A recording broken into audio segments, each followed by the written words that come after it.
dari program studi Manajemen Pendidikan Islam semester 2. Pada video ini, saya akan memaparkan jawaban ujian akhir semester pada mata kuliah Sejarah Peradaban Islam yang diampu oleh Bapak Dr. Iqbal Amar Muzaki, MPD.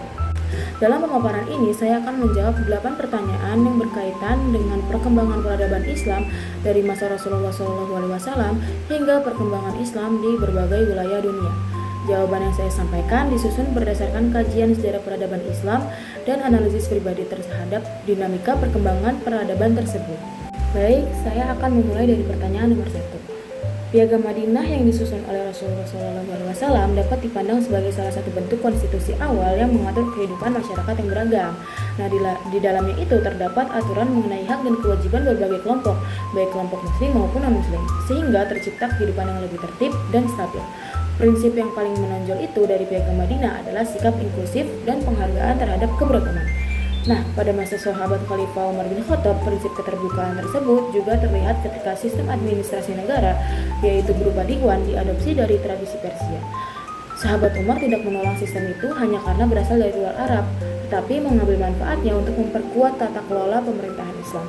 Langkah ini menunjukkan bahwa kemampuan peradaban Islam tidak hanya dibangun dari tradisi internal, tetapi juga dari kemampuan beradaptasi dengan peradaban lain. Menurut saya, keberhasilan ekspansi Islam dalam masa awal itu bukan hanya karena kekuatan militer, melainkan karena kemampuan membangun sistem pemerintahan yang adil dan terbuka.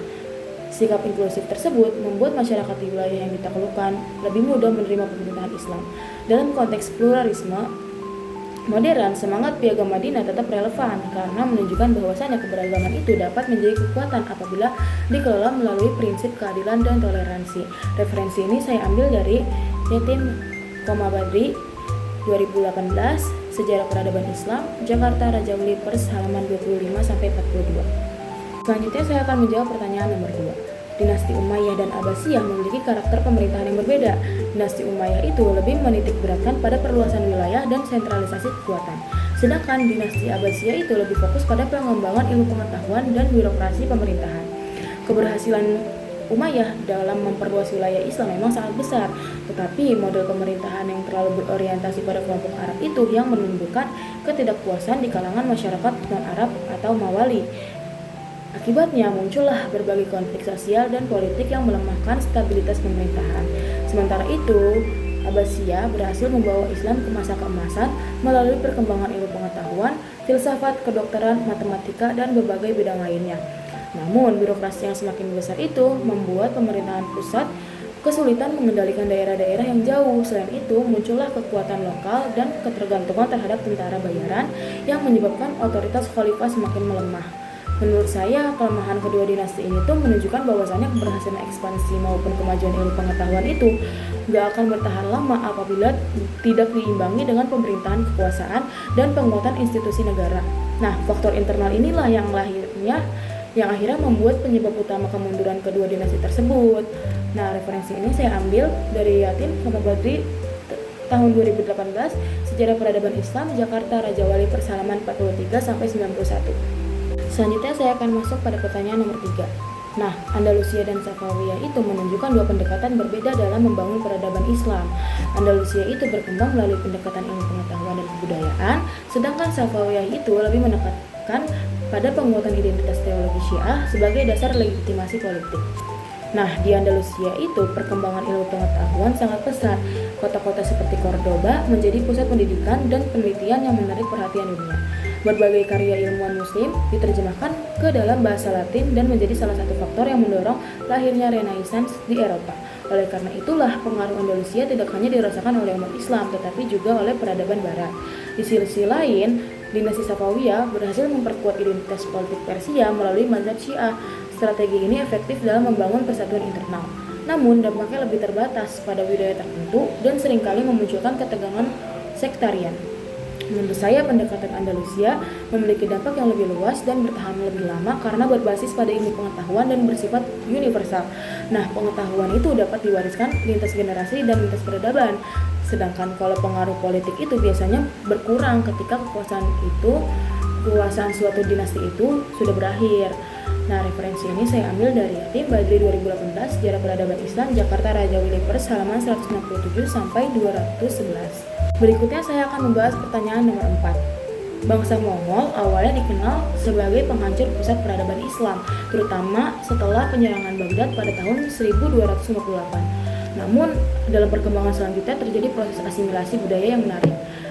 Sebagian keturunan Mongol justru memeluk Islam dan berperan dalam pengembangan peradaban Islam. Nah, hal tersebut terlihat pada dinasti Ilkhanat di Persia dan dinasti Mughal di India. Setelah menerima Islam, para penguasa Mongol mendukung perkembangan pendidikan, seni, arsitektur, dan administrasi pemerintahan. Peristiwa ini menunjukkan bahwasannya Islam memiliki kemampuan besar untuk mengasimilasi berbagai budaya dan mengubah musuh menjadi bagian dari peradaban Islam itu sendiri.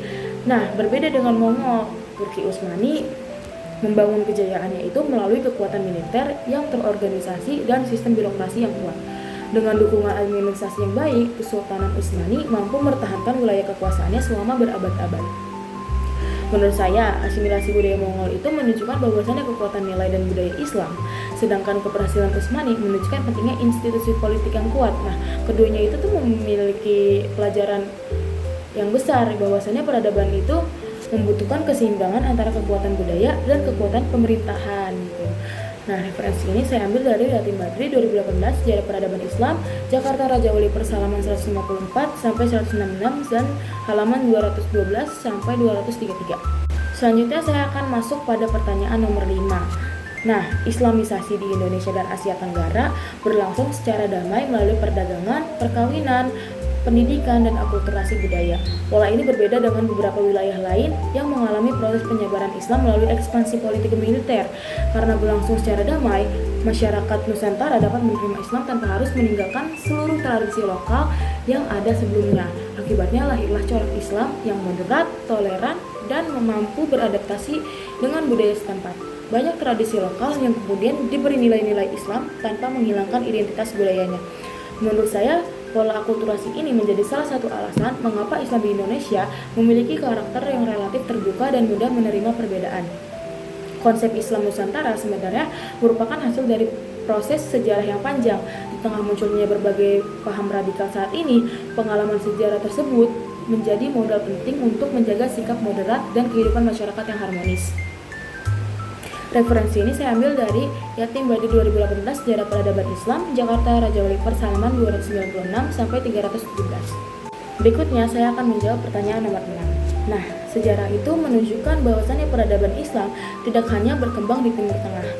Di Afrika pun terdapat pusat-pusat pendidikan Islam yang berpengaruh. Contohnya kayak Universitas Al-Qarawiyyin, terus ada juga Universitas Sankore di Timbuktu. Nah, sementara itu di Eropa Timur, pengaruh Islam berkembang melalui Kesultanan Turki Utsmani. Fakta tersebut membuktikan bahwasannya Islam memiliki kontribusi besar dalam perkembangan ilmu pengetahuan, pendidikan, arsitektur, perdagangan, dan kebudayaan di berbagai wilayah dunia. Namun, dalam banyak penulisan sejarah modern, kontribusi tersebut seringkali kurang mendapat perhatian karena dominasi perspektif Eurosentris yang menempatkan Eropa sebagai pusat kemajuan dunia. Menurut saya, pandangan tersebut perlu dikritisi, karena kan nggak sepenuhnya sesuai dengan fakta sejarah nih.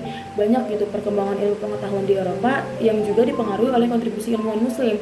Nah, oleh karena itu, sejarah dunia itu harusnya dipahami sebagai hasil interaksi berbagai peradaban, bukan dipahami sebagai hasil perkembangan satu kawasan tertentu. Nah, referensi ini saya ambil dari Yatim Badri 2018 Sejarah Peradaban Islam, Jakarta Raja Wali Persalaman 234 sampai 295. Selanjutnya saya akan masuk pada pertanyaan nomor 7. Nah, kehadiran Muslim di Amerika dan Australia sering dianggap sebagai fenomena yang baru muncul pada abad modern.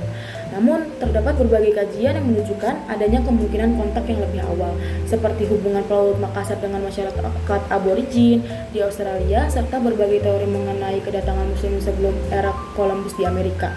Nah, salah satu penyebabnya itu kurang dikenalnya fakta-fakta tersebut adalah dominasi historiografi yang lebih berfokus pada kelompok mayoritas. Akibatnya itu, kontribusi kelompok minoritas seringkali tidak mendapat ruang yang memadai dalam penulisan sejarah. Menurut saya, rekonstruksi historiografi perlu dilakukan dengan memperluas sumber sejarah dan memberikan perhatian yang lebih besar terhadap pengalaman kelompok-kelompok yang selama ini kurang terwakili. Dengan demikian, sejarah dapat ditulis secara lebih objektif dan mencerminkan keragaman pengalaman manusia.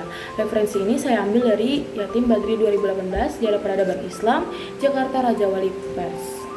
Terakhir, saya akan menjawab pertanyaan nomor 8. Nah, Ibnu Khaldun dalam pemikirannya itu menjelaskan bahwasannya setiap peradaban itu mengalami siklus lahir, berkembang, mencapai puncak, kemudian mengalami kemunduran. Salah satu penyebab utama kemunduran tersebut adalah melamahnya solidaritas sosial atau ashabiyah. Dalam sejarah Islam, faktor persatuan itu selalu menjadi kekuatan utama yang mendorong kemajuan peradaban. Sebaliknya, ketika konflik internal, perebutan kekuasaan, dan gaya hidup itu yang berlebihan mulai mendominasi, peradaban itu bakal cenderung mengalami kemunduran nih. Menurut saya, faktor paling krusial bagi keberlangsungan peradaban Islam di era digital saat ini bukan hanya tentang kemajuan teknologi, melainkan kemampuan menjaga persatuan, kualitas pendidikan, dan semangat inovasi. Apabila umat Islam mampu mempertahankan solidaritas sosial sekaligus beradaptasi dengan perkembangan zaman, maka peradaban Islam akan tetap relevan dan berkembang. Namun, apabila terjebak dalam perpecahan dan stagnasi pemikiran, kemunduran itu sebagaimana dijelaskan tadi oleh Ibnu Khaldun dapat kembali terjadi. Nah, referensi ini saya ambil dari Yatim Badri 2018 Sejarah Peradaban Islam Jakarta Raja Wali Press. Demikian pemaparan ujian akhir semester mata kuliah Sejarah Peradaban Islam yang dapat saya sampaikan. Dari seluruh pembahasan tersebut dapat dipahami bahwasannya peradaban Islam berkembang melalui proses yang panjang dan dipengaruhi oleh faktor politik, sosial, budaya, ilmu pengetahuan, serta kemampuan beradaptasi dengan berbagai masyarakat. Nah, terima kasih atas perhatiannya. Terima kasih kepada Bapak dosen Dr. Iqbal Ahmad Bizaki dan terima kasih kepada teman-teman saya yang telah menyimak presentasi ini. Kurang lebihnya mohon maaf. Wassalamualaikum warahmatullahi wabarakatuh.